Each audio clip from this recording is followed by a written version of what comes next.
శివ అనే 2 అక్షరాలు అనంతమైన విశ్వ చైతన్యానికి ఆధారభూతాలు, సమస్త జీవులకు ముక్తిని ప్రసాదించే సాధనాలు. అలాంటి పరమశివుడు ఆవిర్భవించిన అనేక ప్రదేశాలలో కుంభకోణం ఒకటి. ఒక మహాప్రళయకాలం తరువాత సృష్టి బీజాలు ఇక్కడి నుంచే వెదజల్లబడ్డాయని స్థలపురాణం చెబుతోంది. యుగారంభం కోసం లయకారకుడైన పరమశివుడు పాదం మోపిన ప్రదేశమే ఇది. శ్రీ కాశీ విశ్వేశ్వరుడిగా ఆ స్వామి కొలువైన ఈ మహాపుణ్యస్థలమే ఈ వారం దివ్యక్షేత్రం.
కుంభకోణం ఆలయాల సముదాయం, ఆధ్యాత్మికత ప్రవహించే మహిమాన్విత సామ్రాజ్యం. ఇక్కడ ఎటువైపు చూసినా ఎత్తైన గోపురాలు, ఆధ్యాత్మిక పరిమళాలు వెదజల్లుతూ కనిపిస్తాయి. అందమైన మందిరాలు, మంటపాలు, కోనేర్లు, అడుగడుగున ఆవిర్భవించినట్టుగా అనిపించే శిల్పకళ గత వైభవానికి నిదర్శనంగా కనిపిస్తూ ఉంటాయి. అలనాటి చారిత్రక విశేషాలను కమ్మని కబుర్లుగా వినిపిస్తూ ఉంటాయి.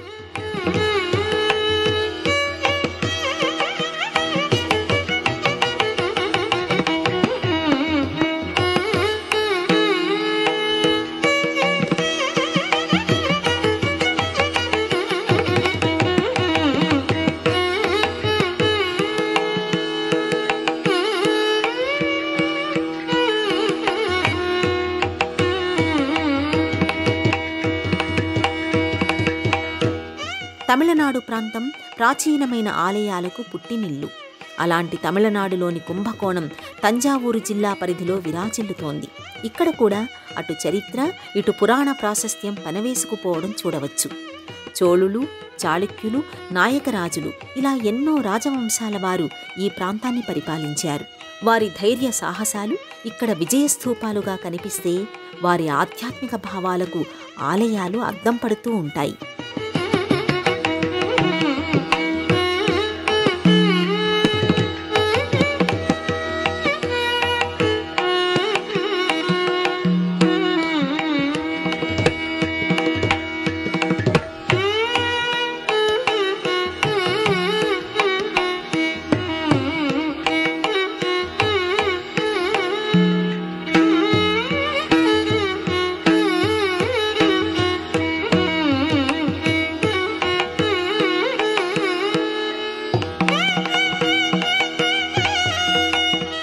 కుంభకోణం క్షేత్రంలో 12 శివాలయాలు విరాజిల్లుతూ పురాణపరమైన సంబంధాన్ని కలిగి ఉంటాయి. నూతన యుగారంభానికి ముడిపడినవిగా ఈ 12 ఆలయాలు విలసిల్లుతూ ఉంటాయి. అలాంటి ఆలయాల జాబితాలో ఒకటిగా శ్రీ కాశీ విశ్వేశ్వరస్వామి ఆలయం దర్శనమిస్తుంది.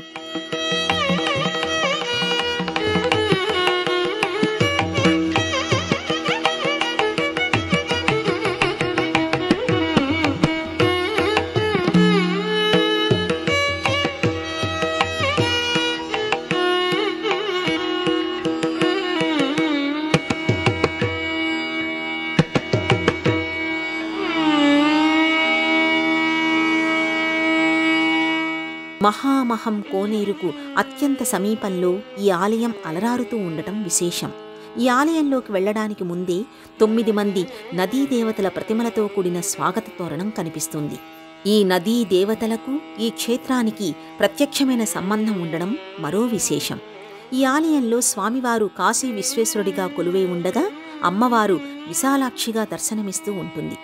కాశీ విశ్వేశ్వరుడికి ఈ క్షేత్రంతో సంబంధం కలిగి ఉండడం అందుకు కారణంగా కనిపిస్తుంది. ఇలా కుంభకోణంలోని ఈ ఆలయం అనేక విశేషాలను, ప్రత్యేకతలను కలిగినదిగా కనిపిస్తుంది. ఆధ్యాత్మికపరమైన అద్భుతాలను ఆవిష్కరిస్తుంది.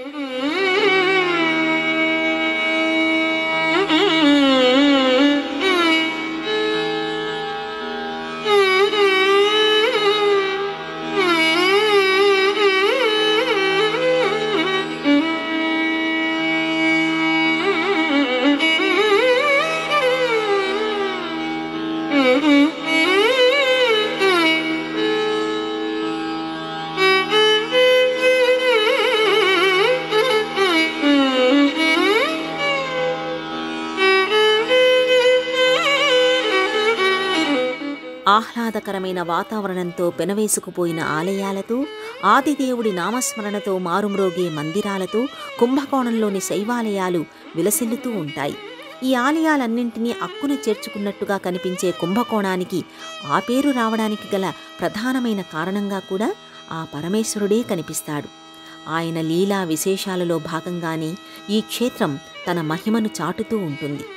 ఒకానొక ప్రళయకాలం సమీపిస్తూ ఉండగా ఆ తరువాత సృష్టికి అవసరమైన బీజరాశిని ఒక కుండలో ఉంచి దాని మూతిని బిగించి కట్టమని బ్రహ్మదేవుడితో మహాదేవుడు చెబుతాడు. బ్రహ్మదేవుడు అలాగే చేస్తాడు. ప్రళయకాలంలో సమస్తమూ నశిస్తుంది.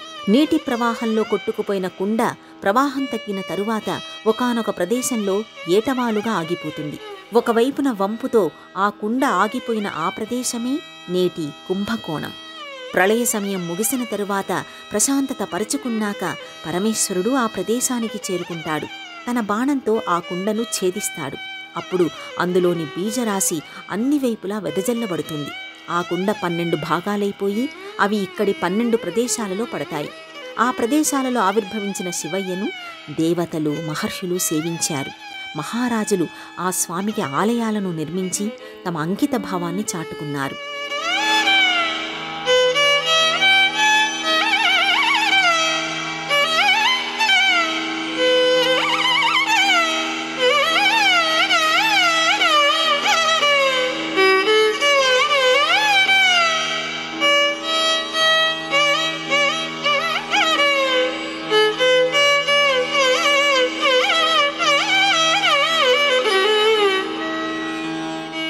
అలా 12 ప్రదేశాలలో స్వామివారు ఆవిర్భవించిన ఆలయాల్లో 10 ఆలయాలు ఈ చుట్టుపక్కలే మనకు కనిపిస్తాయి. ఆ జాబితాలు ఆది కుంభేశ్వర, సోమేశ్వర, నాగేశ్వరన్, ఏకాంబరేశ్వర, అభిముఖేశ్వర, గౌతమేశ్వర, కంభట్ట విశ్వనాథర్, బాణపురీశ్వర, కాళహస్తీశ్వర, కొట్టయార్ కోడీశ్వర్, అమర్థ కాడేశ్వర్తో పాటు కాశీ విశ్వేశ్వర స్వామి కనిపిస్తాడు. ఈ 12 శివాలయాలు సృష్టి ఆరంభంతో ముడిపడి ఉండడం విశేషం.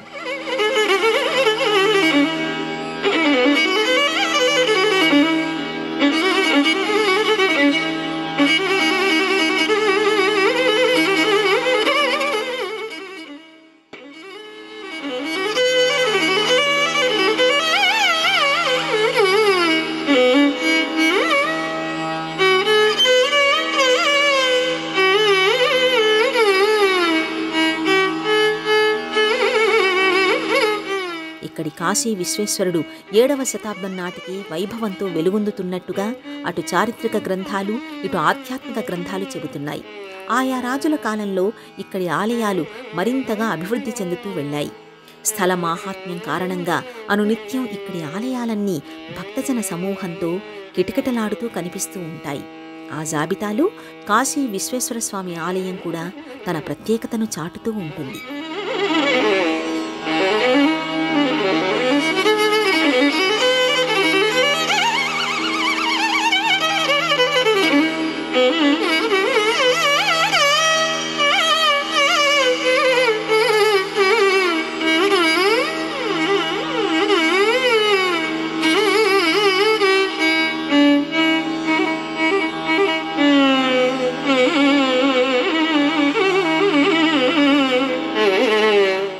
ఆలయాల నగరంగా, ఆధ్యాత్మిక సాగరంగా విలసిల్లే కుంభకోణంలో శ్రీ కాశీ విశ్వేశ్వరస్వామి ఆలయం విశిష్టతను సంతరించుకుంటుంది.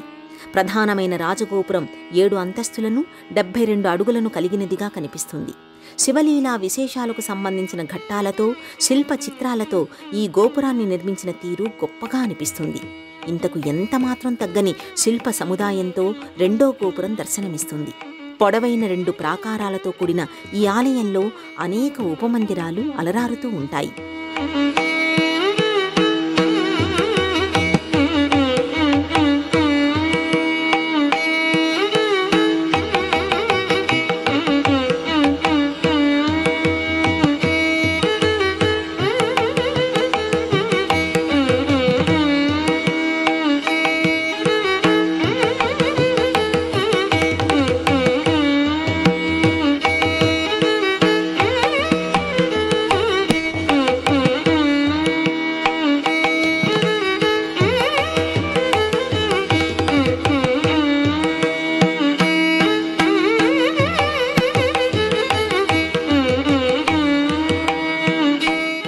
దాదాపు 2 ఎకరాల ప్రదేశంలో నిర్మితమైన ఈ ఆలయం విశాలమైన మంటపాలు, పొడవైన ప్రాకారాలు, ఎత్తైన స్తంభాలతో అడుగడుగునా ఆశ్చర్యచకితుల్ని చేస్తూ ఉంటుంది.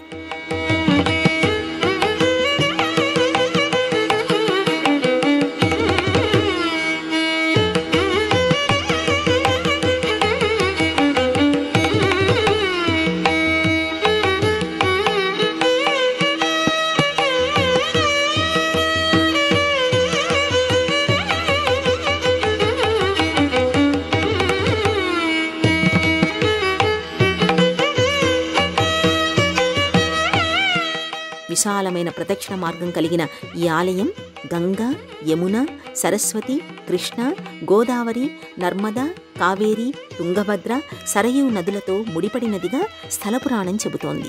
ఈ 9 నదీ దేవతలను నవకన్యకలుగా కొలుస్తారు. ఈ నదీ దేవతలు అనేక ప్రదేశాల మీదుగా ప్రవహిస్తూ స్పర్శమాత్రం చేత పాపాలను తొలగిస్తూ ఉంటారు. అలా తొలగిస్తూ వచ్చిన పాపాల భారాన్ని మోయలేని నవకన్యకలు మహాదేవుని అనుగ్రహం కోసం తపస్సు చేస్తారు. కుంభకోణంలోని మహామహం కోనేరులో స్నానం ఆచరించడం వలన ఆ మాలిన్యం తొలగిపోతుందని పరమశివుడు సెలవిస్తాడు. దగ్గరుండి మరీ వారిని ఈ క్షేత్రానికి చేరుస్తాడు. అప్పుడు నవకన్యకలు ఇక్కడి మహామహం కోనేరులో స్నానమాచరించి తమ మాలిన్యం నుంచి విముక్తిని పొందిన క్షేత్రమిది. అందుకు గుర్తుగా ఇక్కడి ఆలయంలో నవకన్యకల మందిరాన్ని కూడా దర్శించుకోవచ్చు. వారికి దారి చూపించడం కోసం సదాశివుడు కాశీ నుంచి ఈ క్షేత్రానికి రావటం వలన ఇక్కడి స్వామి కాశీ విశ్వేశ్వరుడిగా, అమ్మవారిని విశాలాక్షిగా భక్తులు కొలుస్తూ ఉంటారు. ఇలా నవనదులు, నవనిధులుగా నిక్షిప్తమైన క్షేత్రమిది.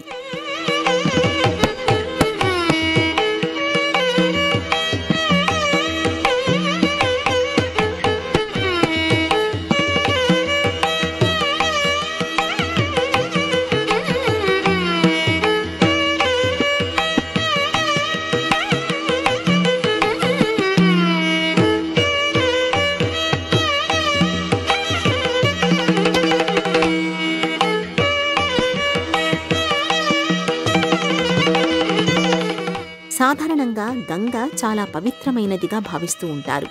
అనేక జన్మల పాపాలను కడిగివేసే శక్తి గంగానదికి ఉందని ఆధ్యాత్మిక గ్రంథాలు చెబుతున్నాయి.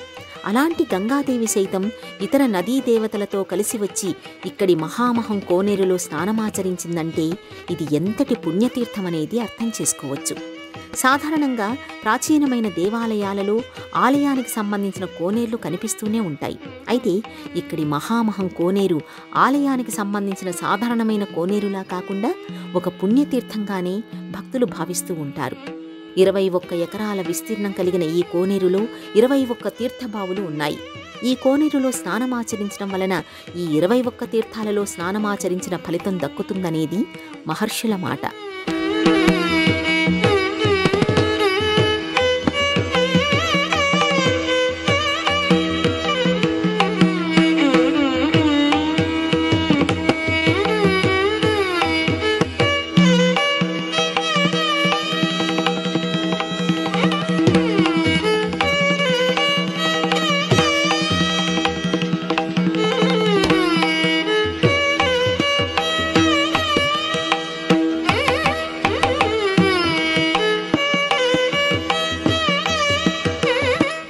ప్రతి 12 ఏళ్లకొకసారి ఇక్కడ మహామహం ఉత్సవం జరుగుతుంది.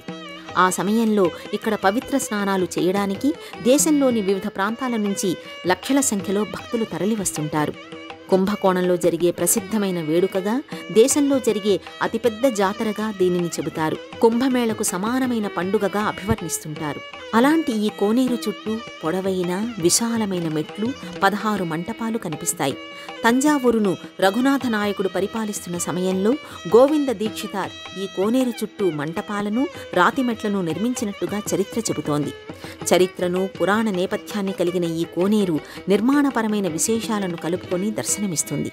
ప్రతి మనసును ఒక మానస సరోవరంగా మార్చేస్తుంది.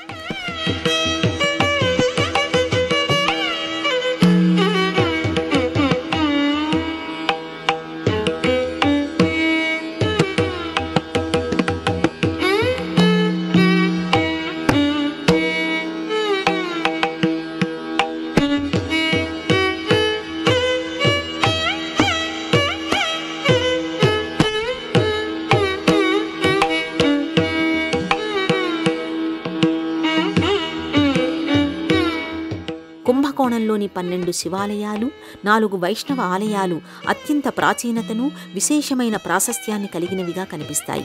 మరెన్నో ఆలయాలు ఈ చుట్టుపక్కనే తమ పవిత్రతను చాటుతూ ఉంటాయి. ఆ ఆలయాలకు ప్రత్యేకమైన కోనేర్లు కూడా ఉన్నాయి. అయినా అన్ని ఆలయాలతో ముడిపడిన పుణ్యతీర్థంగా ఇక్కడి పుష్కరిణి కనిపిస్తుంది. నగరానికి నాభిస్థానంగా చెప్పుకునే ఈ పుష్కరిణి అన్ని ఆలయాలతో అనుసంధానమై ఉండడం విశేషం. మహామహం కోనేరు ఎప్పుడు చూసినా నిండైన జలాలతో కళకళలాడుతూ కనిపిస్తూ ఉంటుంది. ఈ కోనేరును కనిపెట్టుకుని ఉన్నట్టుగా చుట్టూ ఆలయాలు దర్శనమిస్తూ ఉంటాయి. ఈ కోనేరులో స్నానమాచరించిన భక్తులు ఆయా ఆలయాల ప్రవేశం చేస్తూ ఉంటారు. నవకన్యకలకు ఈ కోనేరును చూపించడానికి కాశీ నుంచి తరలివచ్చిన కాశీ విశ్వేశ్వరుణ్ణి దర్శించుకోవటం కోసం మరింత భక్తి శ్రద్ధలతో ఈ ఆలయంలోకి అడుగుపెడుతూ ఉంటారు.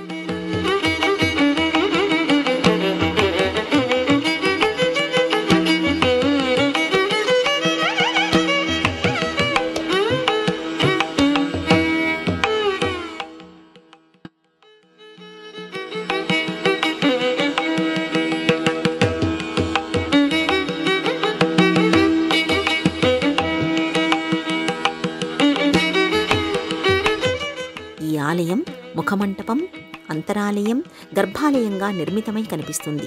విశాలమైన పొడవైన ముఖమంటపంలో గర్భాలయానికి ఎదురుగా ఏర్పాటు చేసిన నందీశ్వరుడు కుదురుగా కనిపిస్తూ ఉంటాడు. గర్భాలయంలో స్వామివారి దివ్యలింగం మహా తేజస్సును వెదజల్లుతూ ఉంటుంది. ఇక్కడి స్వామివారిని సాక్షాత్తు శ్రీరామచంద్రుడు దర్శించుకున్నాడని తెలిసినప్పుడు కలిగే ఆనందం వేరు, అనుభూతి వేరు. శ్రీరామచంద్రుడు లక్ష్మణుడితో కలిసి సీతాన్వేషణకు బయలుదేరినప్పుడు అనేక క్షేత్రాలను దర్శిస్తూ వెళ్ళాడు. ఆ సమయంలో రామలక్ష్మణులు ఇప్పటి కుంభకోణంలోని ఈ శివలింగాన్ని దర్శించుకున్నట్టు స్థలపురాణం చెబుతోంది. రామచంద్రుడు శివుణ్ణి ప్రార్థించగా రావణుణ్ణి ఎదుర్కోవడానికి అవసరమైన రుద్రశౌర్యం అనుగ్రహించినట్టుగా చెబుతారు. అలా రామాయణ కాలంతో ముడిపడిన క్షేత్రంగా ఇది కనిపిస్తుంది.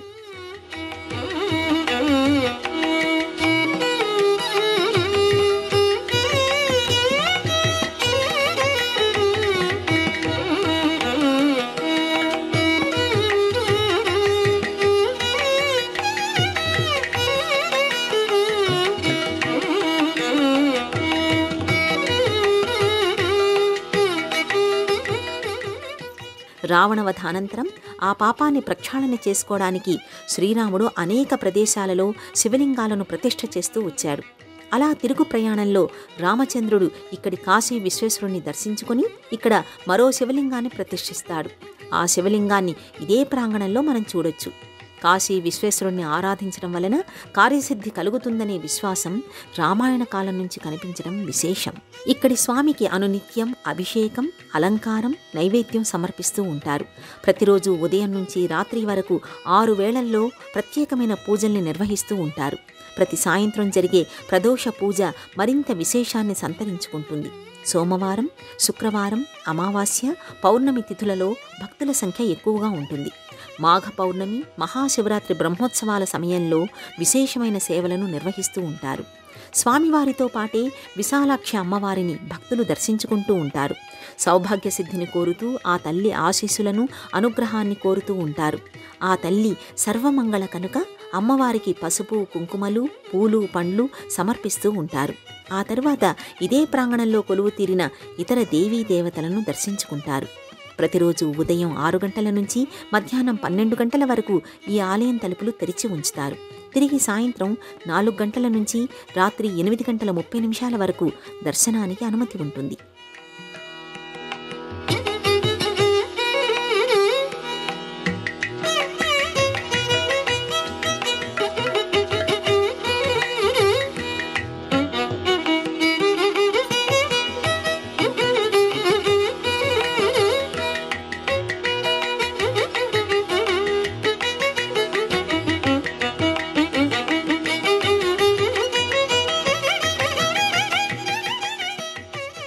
యుగారంభంతో ముడిపడిన క్షేత్రం, ఆదిదేవుడు తొలిసారిగా అడుగుపెట్టిన తీర్థం, నవనదులు పుణ్యస్నానాలు ఆచరించిన ప్రదేశం, రామలక్ష్మణులు దర్శించిన స్థలం, అనేక మంది రాజులు అంకిత భావంతో సేవించిన దైవం. అలాంటి ఈ దివ్యక్షేత్రంలో అడుగుపెట్టాలంటే అదృష్టం ఉండాలి. అనేక జన్మలుగా ఆర్జించిన పుణ్యఫలాలు పండాలి. దేశంలోని అన్ని ప్రధానమైన నగరాల నుంచి చెన్నైకి రోడ్డు, రైలు, వాయు మార్గాలు ఉన్నాయి. చెన్నై నుంచి కుంభకోణానికి వెంటనే బస్సులు ఉన్నాయి. కుంభకోణంలో దిగిన తర్వాత స్థానిక వాహనాలలో ఈ దివ్యక్షేత్రానికి సులువుగా చేరుకోవచ్చు.